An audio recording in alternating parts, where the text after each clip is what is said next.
Tate aponta claramente, no próprio nazismo existia um estado dual, ou seja, tinha lá o estado de exceção, Gestapo, campo de concentração, mas tinha judiciário, tem que ter, senão o capitalismo não consegue se reproduzir. Então eles não querem acabar com o judiciário, eles querem dominar o judiciário. Eles querem corromper o judiciário, Serrano?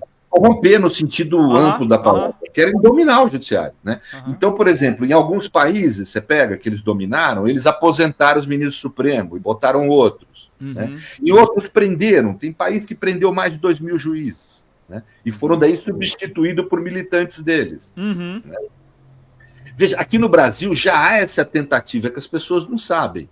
Você sabe, Pedro, que faz uns 6, 7 anos já que o judiciário no Brasil, em primeiro grau, na área de família, tem convênio com as igrejas evangélicas para elas serem árbitros, para elas mediadoras de separações, ou seja, exercendo a jurisdição. Tudo bem que é uma jurisdição não contenciosa, mas é jurisdição. Né?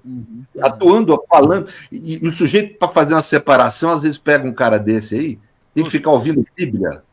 Entendeu? O cara é ateu. Não, o cara é ateu.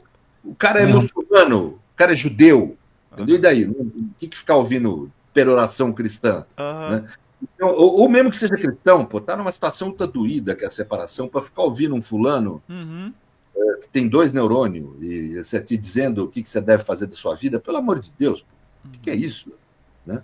Então, esse tipo de postura já está vendo. Essa degeneração do judiciário brasileiro ela não existe no Supremo, mas nos tribunais inferiores. Há alguns anos também teve uma decisão, já falei dela aqui no Tribunal de Justiça de São Paulo, em que policiais militares foram inocentados num processo de tortura, porque foi considerado que eles praticaram sim violência contra os presos, mas não era para obter informação. Então não é tortura. Meu pai do céu. Então, esse tipo de degeneração já há aqui, no interior do próprio judiciário, né? Mas muito menos intenso do que a gente viu onde eles assumiram o poder e foram para cima. Se a extrema-direita ganhar a próxima eleição, nós podemos esperar enfrentamento com o Supremo em especial. Né? E esse tipo de enfrentamento vai acabar com o Supremo? Não. Por exemplo, caçar, de repente, tem impeachment de algum ministro, isso é possível. Ampliar o número de ministros e o próximo governo nomear uma série de ministros, e não só o que está previsto normalmente nas nomeações. Né? Aposentadoria de ministro supremo, como houve na ditadura militar, eu acho que a gente pode esperar tudo. Né? Atos, vamos dizer assim, absurdamente inconstitucionais de exceção que submetam o judiciário. Por que submeter o judiciário?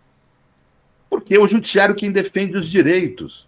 É o judiciário quem, vamos dizer, em última instância, defende a democracia no sentido jurídico. Né? Portanto, e eles querem acabar com a democracia e acabar com os direitos.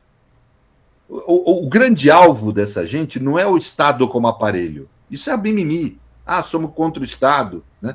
O alvo dessa gente são os direitos.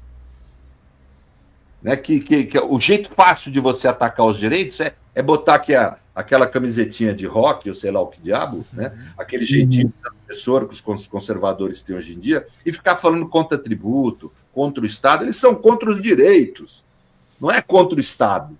Eles são a favor de arma, a favor de exército, a favor de potência, de agressão, são a favor de polícia, são a favor de tudo de ruim que o Estado tem. Eles são contra o que de bom o Estado tem, que são os direitos. Né?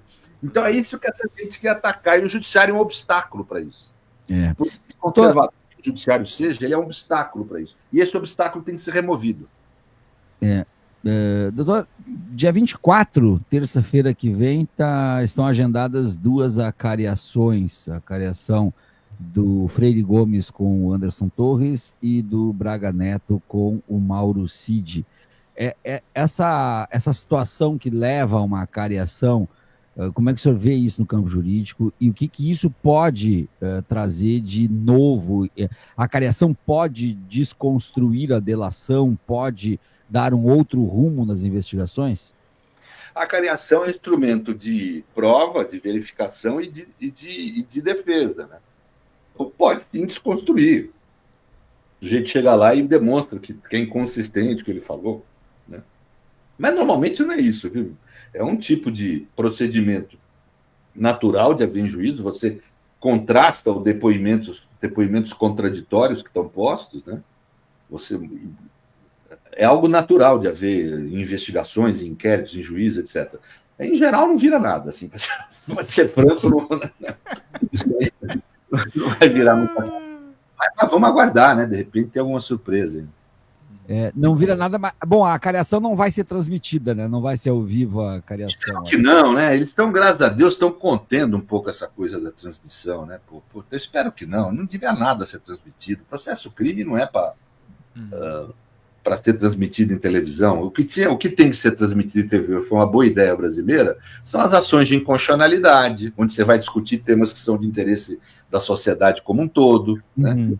Sei lá, constitucional ou não o uso da maconha lá, etc. Vamos discutir, vamos debater. Isso é importante ser público.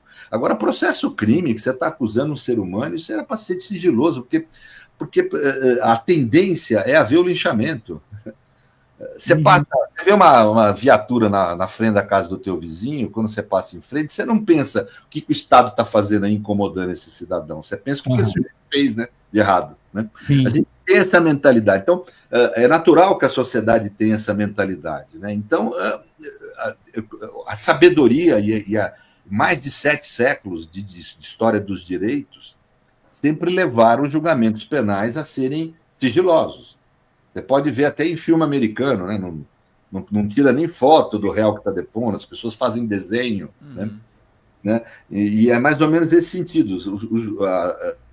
Se demonstra que para haver um juízo, vamos dizer, minimamente imparcial e adequado, é importante que os julgamentos sejam sigilosos para não sofrer aquela influência negativa que o público pode ter em relação à defesa, em relação aos direitos que está sendo acusado.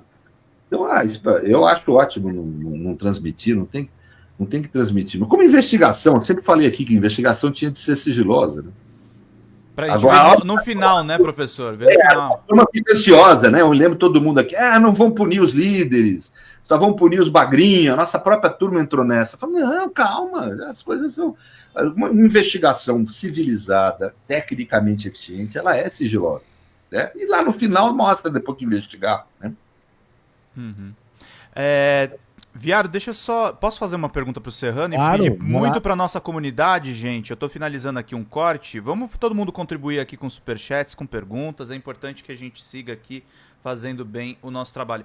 Serrano, eu conversei... Vou até ser um pouco indiscreto aqui, não vou mostrar o teor da conversa, mas eu conversei com o Reinaldo Azevedo esses dias sobre a questão da entrevista que o Flávio Bolsonaro deu pra Folha de São Paulo.